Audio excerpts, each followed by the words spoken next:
I'm Mariah Valdivia, and this is my informative speech. And this is my audience. According to the American Cancer Society, cancer is the second leading cause of death in the United States. About 1/2 of men and 1/3 of women in the United States will develop cancer during their lifetimes. Today, millions of people are living with cancer or have had cancer.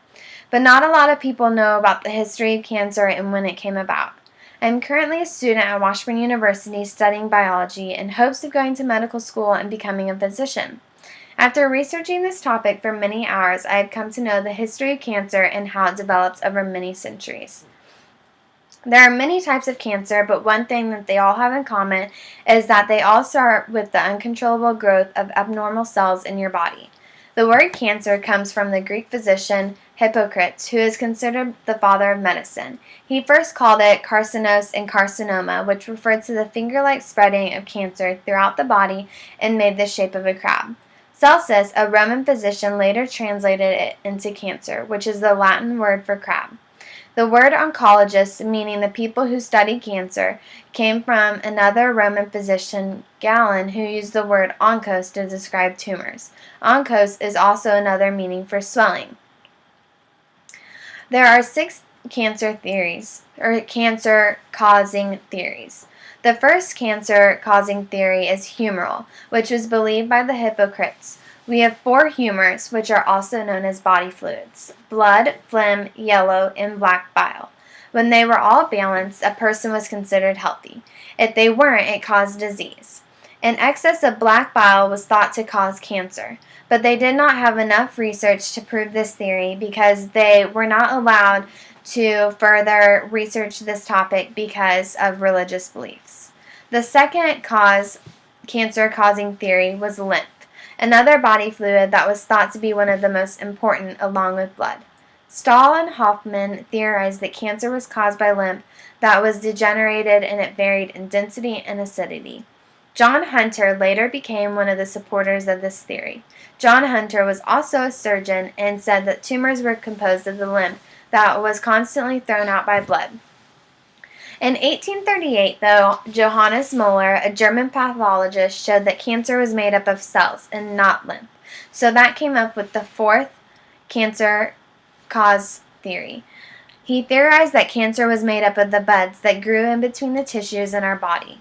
Rudolf Virchow, a student of Muller's, later determined that all cells grew from pre-existing cells in our body. The fifth cause of cancer theory was chronic irritation. Virchow, the student of Muller, later proposed that cancer spread like liquid and chronic irritation was the cause of cancer. Karl Thrush, a German surgeon, later determined that cancer cells metastasize through the spread of malignant cells.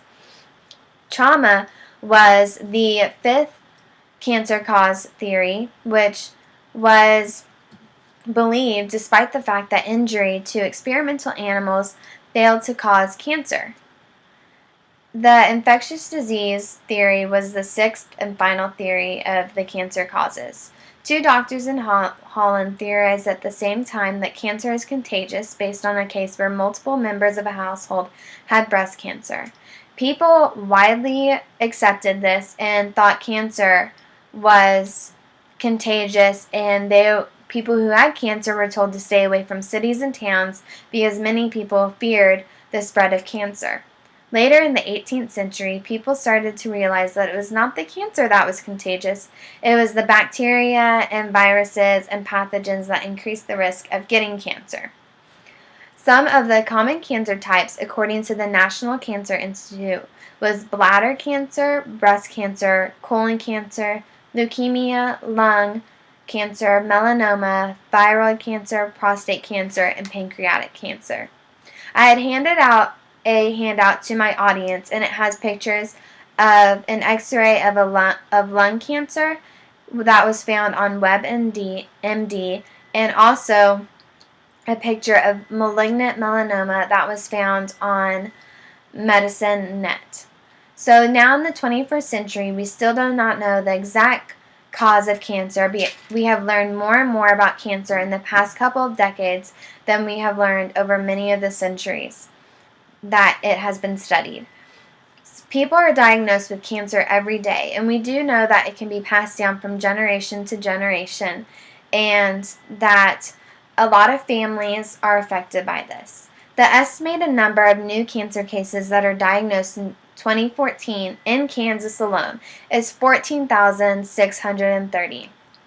There are many treatments that help to get rid of cancer, such as radiation and chemotherapy. However, there is still no real definite cure of cancer. However, cancers have been proved to be prevented, and one of the leading causes of cancer is smoking and alcohol. You don't want to be one of those 1,665,540 people in the U.S.